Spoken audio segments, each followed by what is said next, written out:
It was just another regular day, or at least it seemed like one.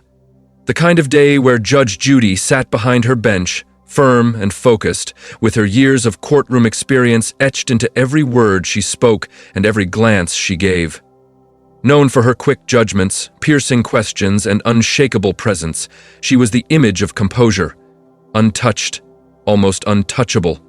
Millions had watched her show for years. Some admired her strength, others feared her sharp tongue, but no one ever doubted her confidence. She was the kind of woman who had seen it all, heard it all, and faced it all. Or so everyone thought. But then came a moment no one expected. What started as a quiet online clip, a video tucked away on a lesser-known platform, slowly began catching fire. At first, just a few people watched it. Some shared it. Others didn't even finish it. But those who did, they couldn't stop talking about it. The words in the video didn't scream. They didn't shock with violence or loud drama. No, they spoke with truth, calm, and a rare kind of power. It was a speech by Ibrahim Traoré, the young interim leader of Burkina Faso, a man few people outside of West Africa knew much about. But suddenly, his words were echoing across continents. They were reaching places he probably never expected, including the courtroom of one of America's most recognized judges. There was no courtroom drama playing out in that moment, no arguing litigants or petty disputes. It was just Judge Judy, quietly listening to something that didn't fit into her usual world. A video was playing, subtitled, translated, simple. No fanfare, no spin, but as the words poured out, something inside her shifted. Her usual firm expression softened just a little. Her eyes, usually full of certainty and control, blinked a few times, as if trying to hold back a wave of something unfamiliar. It wasn't confusion, it wasn't anger. It was something deeper, something she rarely showed. Vulnerability. She leaned forward slightly, not to interrupt, not to question, but to listen more closely. Because what Ibrahim Traoré was saying didn't sound like a speech crafted by advisors. It didn't sound like the usual political language. It felt raw, genuine. It felt like truth, spoken by someone who had nothing to gain and everything to risk. He wasn't talking about winning elections or boosting his popularity. He was talking about dignity, independence, pride, and the silent pain of nations left behind by history. He spoke about youth without jobs, land without freedom, and people without a voice. But somehow, he wasn't just talking about Burkina Faso.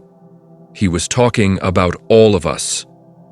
About injustice that doesn't always wear a uniform or carry a weapon, but hides in silence, in poverty, in forgotten lives. And that was when Judge Judy said the words no one saw coming. I've never heard anything like this before. She didn't say it loudly. She didn't say it for the cameras. She whispered it, almost to herself, as if those words had cut through something inside her, as if, in that moment, all her years of judging people, of demanding truth, had suddenly been flipped back on her. As if someone had finally put into words the thing she didn't know she'd been waiting to hear. The comment wasn't about politics. It wasn't about borders or races. It was about humanity. Because sometimes, it takes a voice from the outside to shake the inside. Sometimes truth arrives not with noise, but with stillness. And sometimes, even the strongest among us break, not from weakness, but from being reminded that there is still something pure in the world. For those who don't know much about Ibrahim Traoré, here's a simple truth. He's not your typical world leader. He doesn't speak to impress. He speaks to awaken. At just 34 years old, he rose to leadership not through polished political routes, but through courage and timing. In a world filled with leaders trained to say the right things, Traoré said what many were too afraid to even whisper. He questioned the global systems that left his country behind. He called out the double standards that shape the modern world. But more than anything, he spoke from the heart, something many leaders have forgotten how to do. So how did these two completely different figures, Judge Judy and Ibrahim Traoré, cross paths in such an unexpected way? That's where this story takes shape. You see, Judy had always been a woman who believed in facts, hard evidence, personal responsibility. She demanded answers. She didn't tolerate excuses. She built her life and career on straight lines, not gray areas.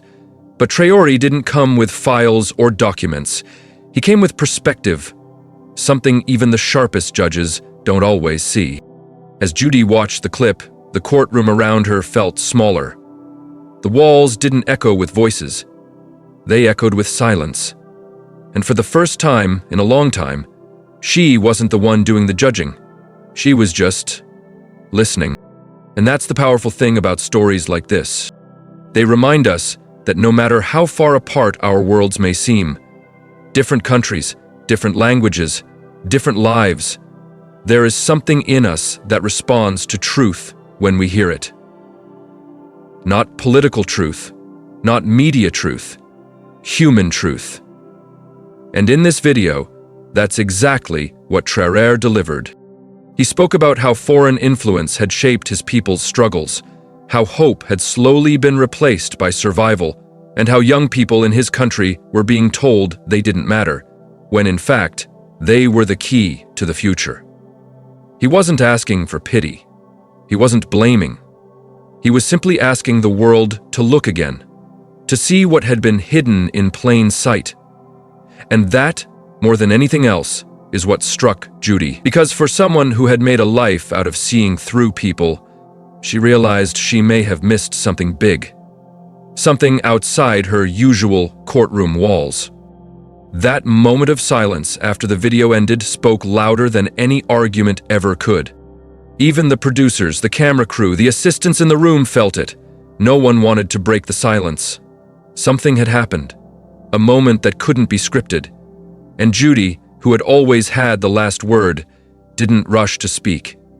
She just sat there, eyes fixed, breathing slow. You could almost feel the weight of what she had heard pressing gently on her shoulders. The video clip had ended, but the feeling hadn't. People watching from their phones, laptops, and living room TVs felt it too. This wasn't just another viral video, it was a message, a ripple. And somehow, it had made its way into one of the most unlikely places, a courtroom known for quick decisions and tough calls. Viewers online began asking questions. Who is this young man? Why haven't we heard his voice more often? What does it mean when someone like Judge Judy, who rarely shows emotion, lets her guard down? The comments were flooded. I didn't expect to cry watching this. I thought this was going to be another internet hoax, but I felt every word. I wish more leaders spoke like this. And perhaps the most repeated question of all, what exactly did he say that touched her so deeply? That's what this story is about. It's not about politics, it's not about fame, it's about connection. The kind that reminds us that even in a noisy world, sometimes a quiet truth can cut through everything. That even the strongest, most composed people can be moved. And that maybe, just maybe, listening to each other a little more might be the beginning of real change. So stay with us, because what you're about to hear next is the actual moment.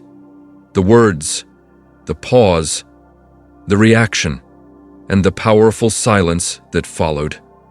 The speech that turned a courtroom into a place of reflection, not judgment. This story isn't over. In fact, it's just beginning. Judge Judy didn't move for a while after the screen went dark.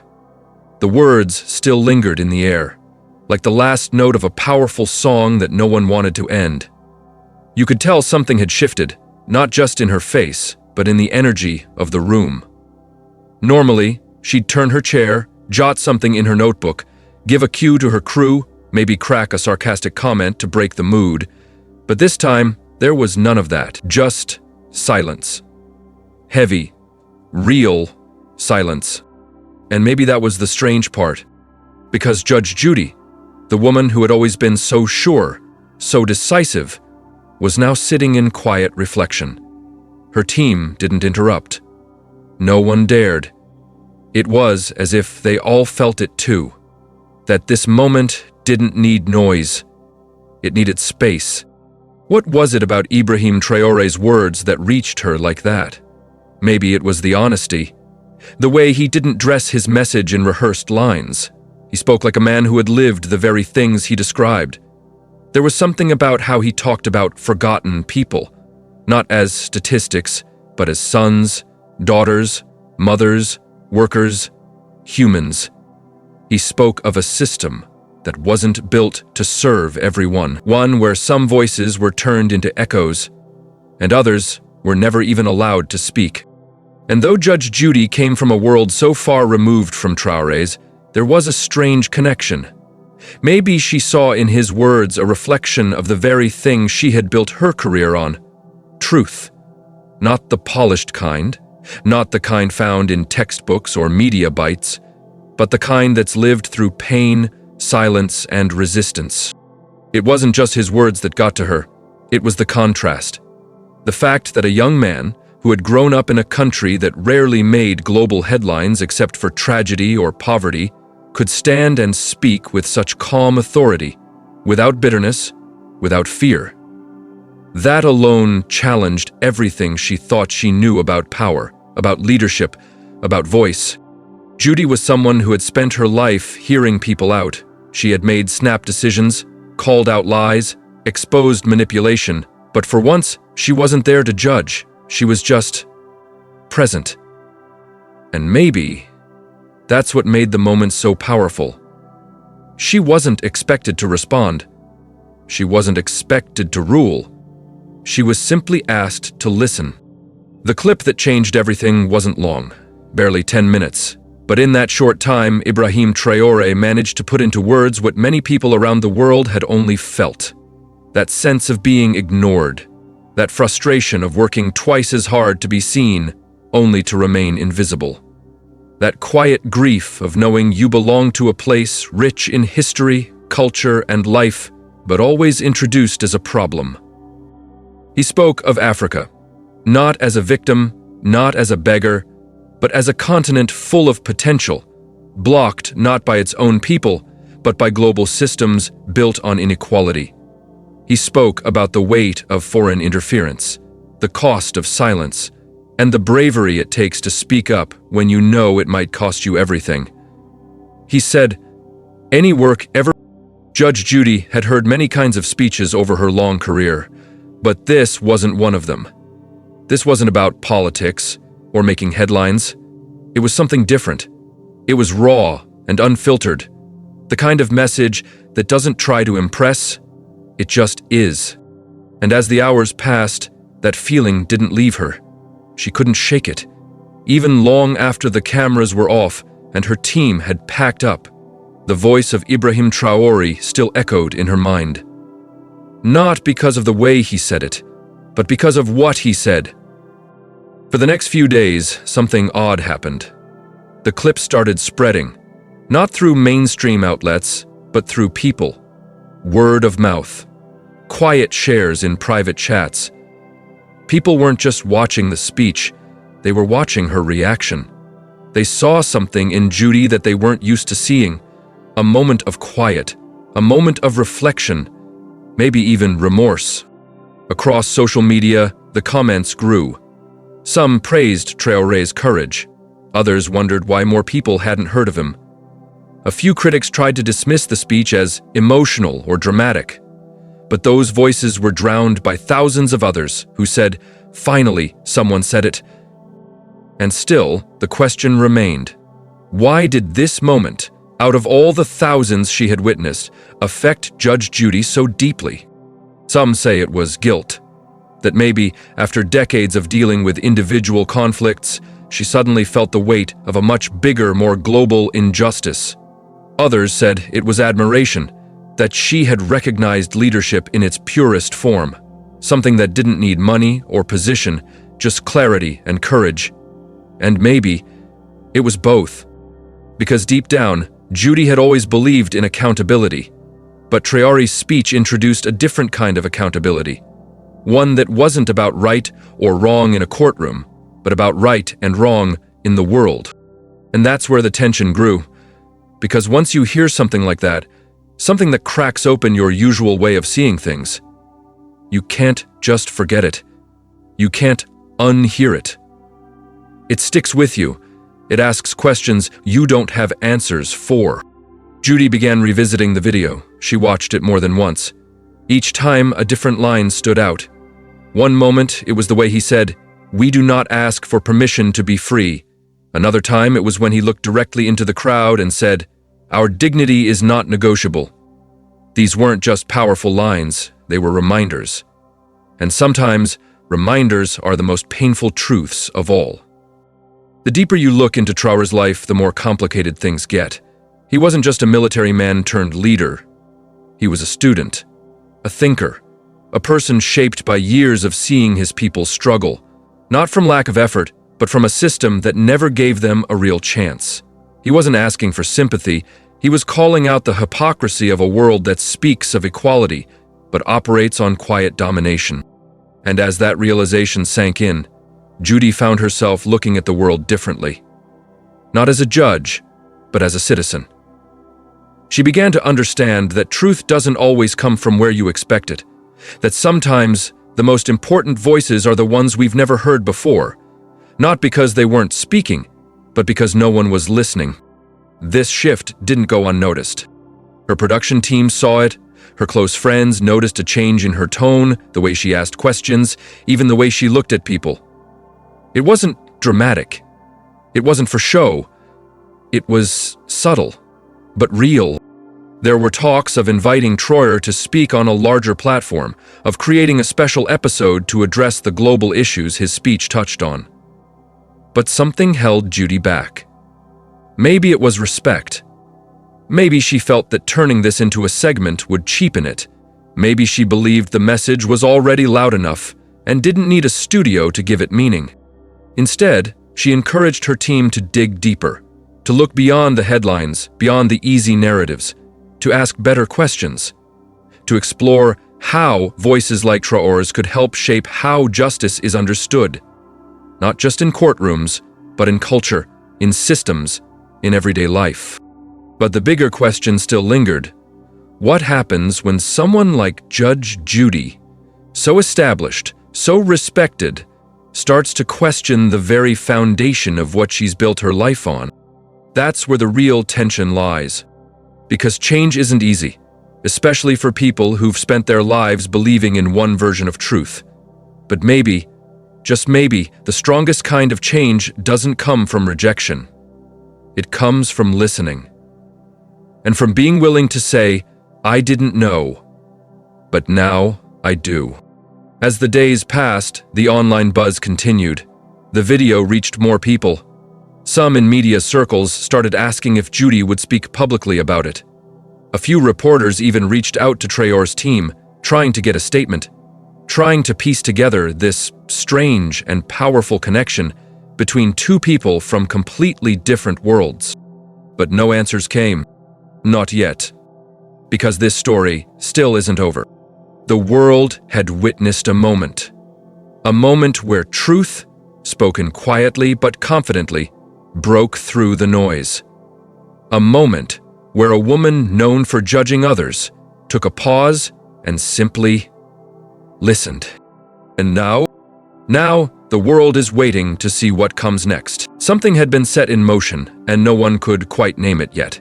Not even Judge Judy herself.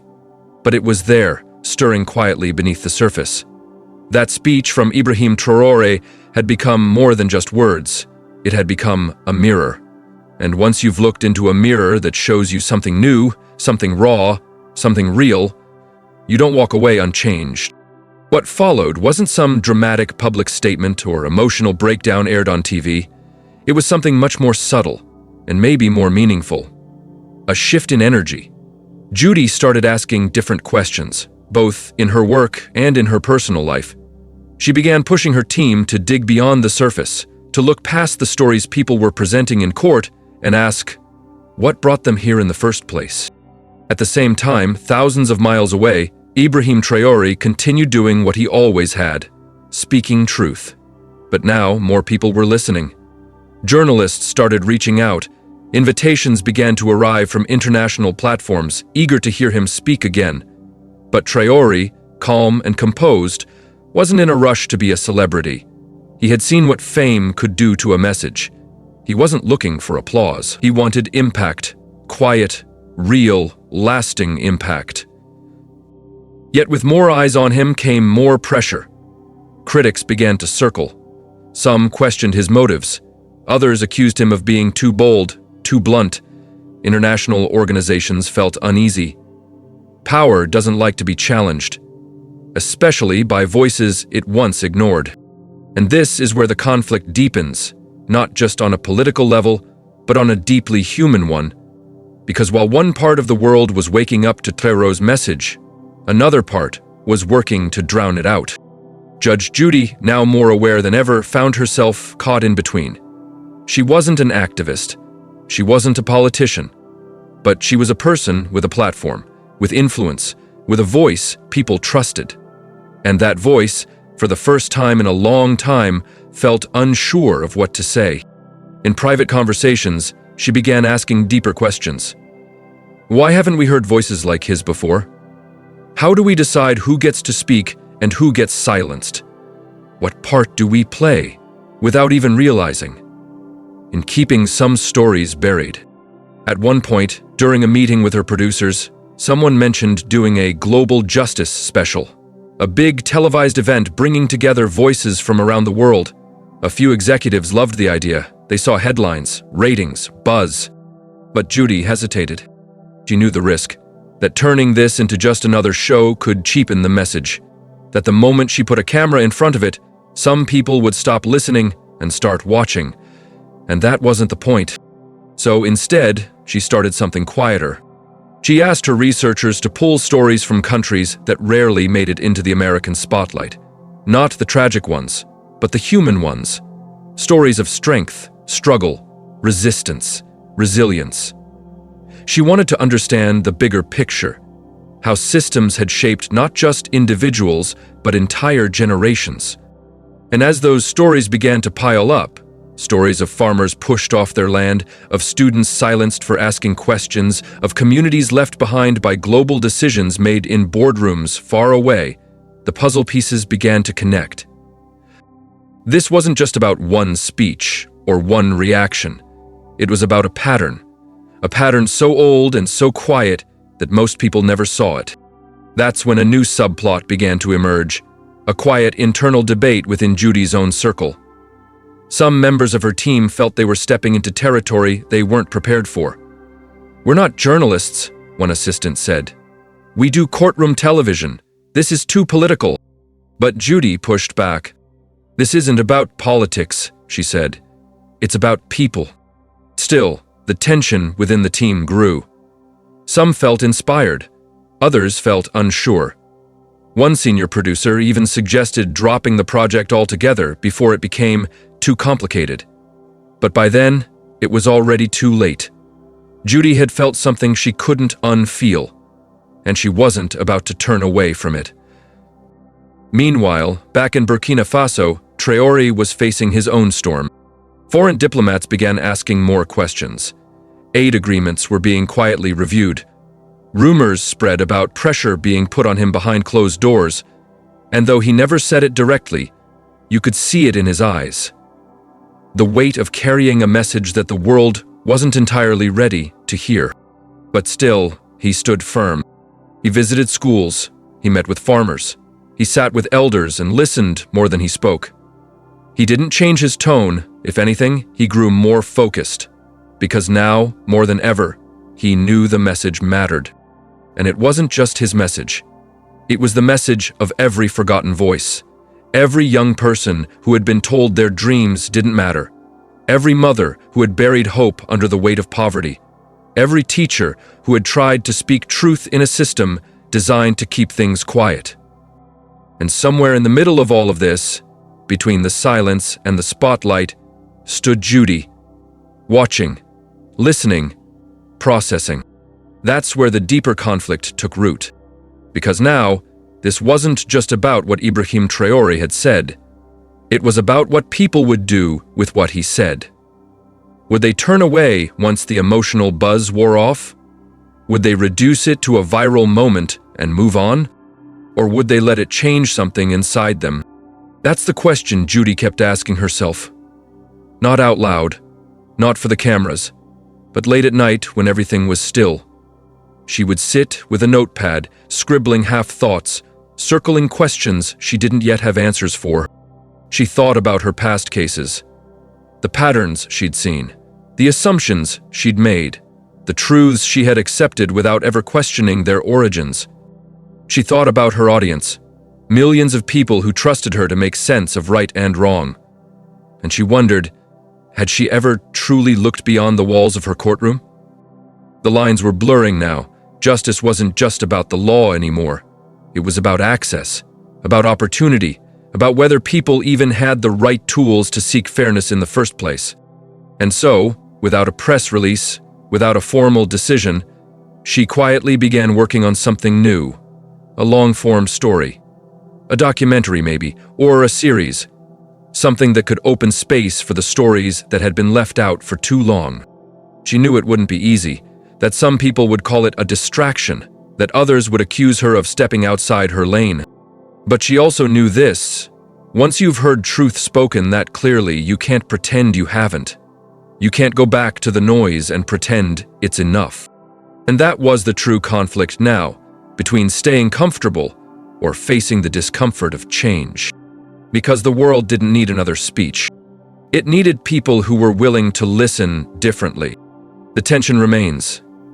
Ibrahim Traoré continues to walk a tightrope between hope and pressure. Judge Judy stands in unfamiliar territory, guided not by rules, but by something deeper.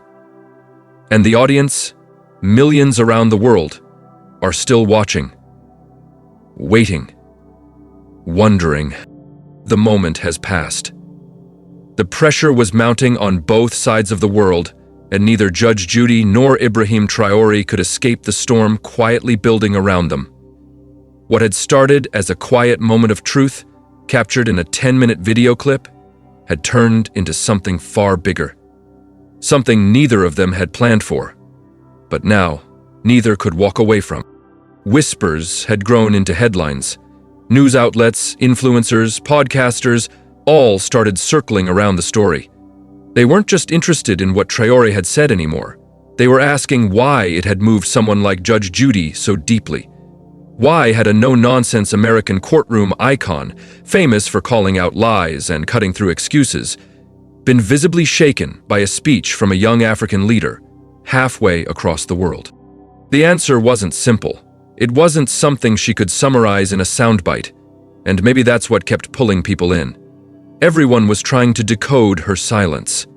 But behind the cameras, Judy was more active than ever, meeting with her team in private, talking to grassroots organizers, even reaching out to quiet voices she'd once overlooked.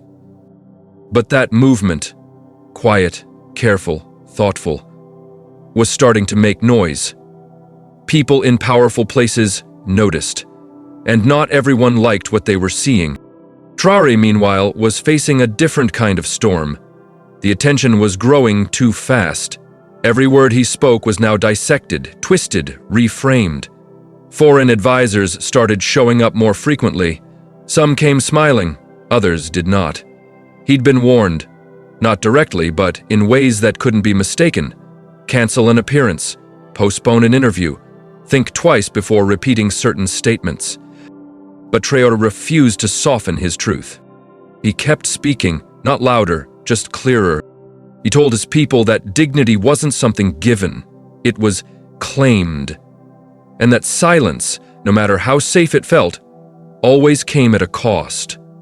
More people began gathering at his public events. More students carried his words into classrooms. More elders nodded when he spoke. It was spreading. And with each new step, the risk grew. Back in the US, Judy finally agreed to record a personal statement. Just her, in a quiet room, no script. The idea wasn't to explain anything, it was to share. But even before the recording went live, word got out. People wanted to know if she was turning political. Headlines speculated about her pivot. Some said she was being used, others called her brave. She didn't care about labels, not anymore. But just as the momentum felt like it was rising into something bigger, it all started to shift. a leaked email, a rumor of sanctions, a cancelled flight. Traoré's next speech was suddenly postponed. Then his team went quiet.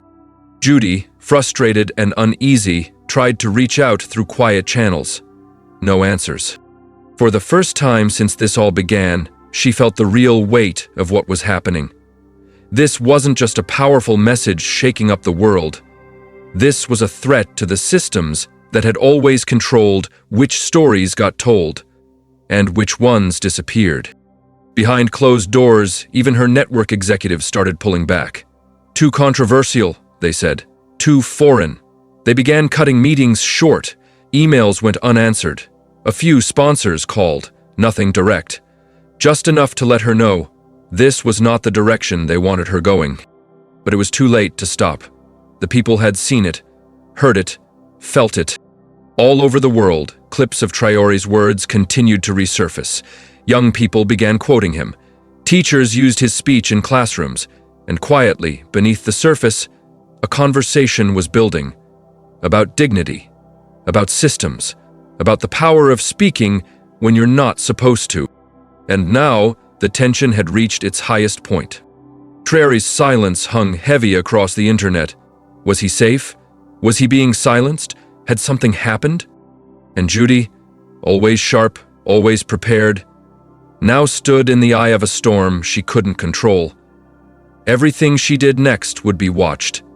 Every word she said would carry weight.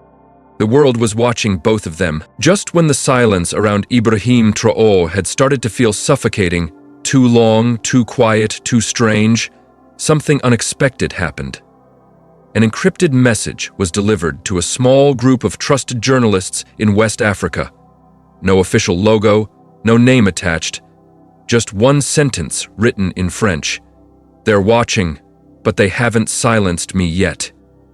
Attached was a short video, grainy, low resolution, clearly recorded in a hurry, but there he was. Ibrahim, alive, alert, focused. In the clip, he didn't speak for long, just enough to send a chill through every viewer. They thought silencing me would stop the message. But I am not the message. You are. That was it. The video cut to black. No location, no details. But it was enough. Enough to reignite the fire. Enough to confirm what many feared and hoped. He was still fighting. But now, from the shadows. The response was immediate. On social media, his name began trending again, globally. Hashtags like Traoré lives and You Are the Message flooded timelines. Across college campuses, in digital forums, among activists and everyday people alike, the conversation picked up momentum. He had gone from a voice people admired to a symbol they could rally behind. But for Judge Judy, that video changed something deeper. It brought urgency. Until now, she'd still been walking a tight line. She hadn't committed to publicly defending Traoré, not because she didn't believe in him, but because the cost of speaking too soon or without clarity was high. Her platform was built on authority and trust. One misstep, and the message could be dismissed entirely. But now, with the world watching and questions mounting, she couldn't stay quiet anymore. That same week, she scheduled an unscheduled live appearance. No courtroom, no script, just her in front of a plain backdrop. She addressed her viewers with calm intensity. Sometimes we hear something that cuts through all the noise, something that doesn't come from a position of power, but from truth. That happened to me, and I know it's happening to many of you. She didn't mention Traoré by name, but everyone knew. She spoke about dignity, about justice that isn't limited to borders, and about how silence is a choice, and a dangerous one. The response was overwhelming. Praise poured in, but so did backlash. Sponsors pulled out. An internal investigation was quietly opened within her media network. Off the record, she was told she was risking everything she'd built. And that's when the second twist arrived. It didn't come from Judy. It didn't come from Traoré. It came from someone unexpected, an anonymous whistleblower inside a multinational corporation who claimed that the very systems Traoré had called out were planning to discredit him by creating false narratives. Fabricated financial records, edited videos, paid testimonies, everything needed to make a person disappear in plain sight. Not physically, but publicly. Reputational erasure. Within hours, encrypted files were leaked online. Emails, transcripts, contracts, everything pointing toward a larger scheme. At first, people didn't know what to believe, but some of the documents began to check out. Journalists verified sources. One by one, pieces started falling into place. Suddenly, this wasn't just a story about a judge inspired by a speech. It was a global reckoning. About truth. About manipulation. About how narratives are shaped and destroyed. Now the stakes weren't just personal. They were systemic. For Judy, the risks had shifted. This wasn't just about defending Traoré anymore. It was about standing against forces far more powerful than any courtroom she'd ever presided over. The courtroom was global now. And the players? Invisible, well-funded, deeply rooted. Meanwhile, Traoré's silence stretched again. But this time, it felt strategic, calculated, like a pause before something bigger. People wondered, was he in hiding? Planning something? Had the whistleblower been part of his team all along? The air around the story grew thick with tension. The media scrambled to control the narrative, but it was already slipping out of their hands. Too many people were watching. Too many were awake now. And yet, there was still no clear resolution. Judy's future as a media figure hung in the balance. Traoré's safety remained uncertain. The exposed corporate links were only scratching the surface. And the anonymous source who dropped the files, gone. Silent. The world was staring into the heart of something dark and far-reaching. And still, the message echoed. You are the message. The story was racing toward something explosive. But no one knew exactly what was coming next. The silence broke without warning. One early morning, a live stream notification appeared across multiple verified platforms. No prior promotion, no teaser, just a simple title, final words, Ibrahim Traoré, live. It wasn't clear who set it up or how it bypassed the firewalls, but within minutes, millions had tuned in. The screen flickered once, then there he was, calm, steady, sitting before a simple wooden desk with no flag behind him, no official seal, only the sound of wind in the background. His voice came softly, but every word carried weight. He spoke not of revenge or resistance, but of rebuilding, of waking up, of asking harder questions, not just of governments, but of ourselves. You don't need me, he said. You never did. They silenced the voice, thinking the silence would spread, but the echo is yours now. Then, without fanfare, he reached beneath the desk and placed a folder on top. This, he said, is the part they feared the most. Not what I said, but what I found. The camera zoomed slightly closer as he opened the folder and calmly began laying out pages, diagrams, financial records, video stills. Each one linked names, organizations, and timelines to a web of international manipulation that reached into media, politics, and commerce. As the evidence appeared on screen, the internet erupted. Fact-checkers and whistleblowers began confirming the documents in real time. The leaks from before were just a shadow. This was the heart of it. Systems built on quiet control, narratives crafted by investment, elections shaped by sponsorships, human stories buried under branding. Judge Judy, watching live from her apartment, sat in stunned silence. She had risked everything to support a voice she believed in, and now the full truth was finally unspooling in front of the world. Within hours, global leaders were forced to respond. Some denied involvement. Others went into hiding. Investigations launched across countries. People protested not just in the streets, but in boardrooms, online forums, even classrooms. The veil had lifted. But just as the broadcast neared its final moments, Traoré paused. He looked directly into the camera. "I will disappear after this," he said. "Not because I'm defeated, but because this is not my story anymore. You've seen the truth. Do not wait for another voice. Be one." The stream ended. News outlets scrambled. Social media froze. The world held its breath, and for 3 full days no one heard a word from Traoré. Then came the final twist. Judge Judy released a video. Her voice cracked at first, then steadied. "I spent my life demanding truth in a courtroom, but it took this young man's words to remind me what justice really looks like. It's not always clean, it's not always safe, but it's always necessary." She then opened a letter she said had been delivered to her quietly, with no sender listed. In it was a simple message from Traoré. 3 words: "Keep it burning." The story could have ended there, a full circle, conflict resolved, truth revealed. But it didn't. Because a week later, a new video surfaced. A child in a small village reading Traoré's speech out loud in front of a chalkboard. Then another.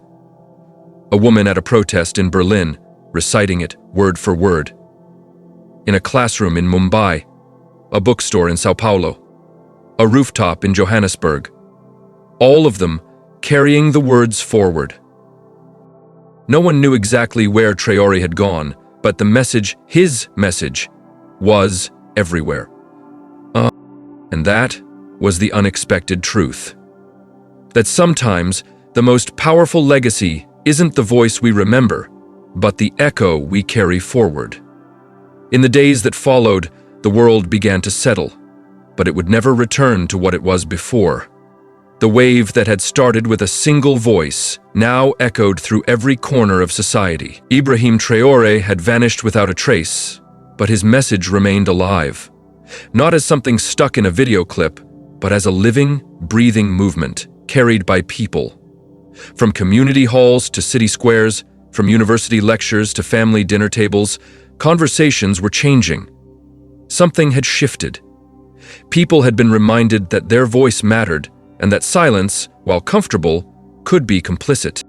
Judge Judy, once known purely for her fierce control over the courtroom, was now something else entirely to the public. She didn't go back to her old format. In fact, she didn't return to television at all.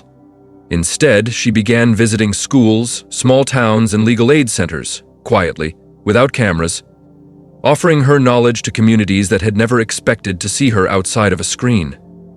Justice, she often said now, has more to do with listening than judging. Transformation wasn't loud, it wasn't for praise, but it was real. She never sought headlines, but headlines found her anyway, this time for the right reasons. The anonymous whistleblower who had leaked the core documents was never officially identified, though theories still circulate online. Some say it was an insider from one of the multinational corporations mentioned in Traoré's files. Others believe it may have been a coordinated act from a small group, working together from the shadows. Whoever it was, their actions led to real investigations, some of which are still ongoing. Several high-level resignations followed, a few arrests. Most importantly, safeguards were implemented. Media transparency boards, corporate accountability panels, and new laws designed to protect public discourse from hidden influence. And while Traoré's physical presence remained a mystery, his digital footprint only grew. The video of his final live stream became one of the most watched broadcasts in internet history. His sentence, "You don't need me, you never did," became a global motto. People printed it on signs, screen printed it on shirts, painted it on walls. It resonated, not because it came from a politician or a celebrity, but because it came from someone who had risked everything without asking for anything in return. There were personal stories too.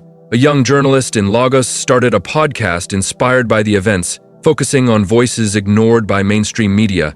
A group of law students in New York started a legal clinic that took Judy's mobile work to the next level, offering free services to those most vulnerable to injustice. In Burkina Faso, Traoré's homeland, communities began building local councils that reflected his message. Collaborative, transparent, people-pampered. The ripple effect was undeniable. The story had begun as something small, even unremarkable on the surface. A moment where an old judge had been moved to tears by someone far younger, from a world far different. But that moment had opened a door. It reminded people that words, when spoken with courage and truth, still had the power to shake foundations. It reminded them that no matter how polished a system appears, it can still be questioned, challenged, and reshaped. Looking back, there were questions that remained unanswered. Where exactly had Traoré gone? Was he in hiding? Was he still working behind the scenes? Or had he truly stepped away, trusting the message to live on its own? No one really knew. But maybe that was the point. Maybe it wasn't about him anymore. Maybe it never really was. The story ended not with a bang or a parade, but with a quiet shift in how people thought. A young teacher stood before her students and asked, "Who are the voices we're not hearing?" A bus driver tuned in to a late-night radio show discussing global justice instead of pop gossip. A retired judge spent her final years empowering the next generation instead of judging them. These weren't dramatic changes, they weren't headline-worthy, but they were real, and they multiplied. So in the end, what remained wasn't just a moment between Judge Judy and Ibrahim Traoré. It was a shared realization that power doesn't always wear a suit or sit behind a podium. Sometimes it comes quietly, in the form of a question no one's dared to ask, or in the choice to speak when silence is expected. As the final line of this story gently settles, what lingers isn't just what happened, but what comes next. And maybe, just maybe, that part is yours to write.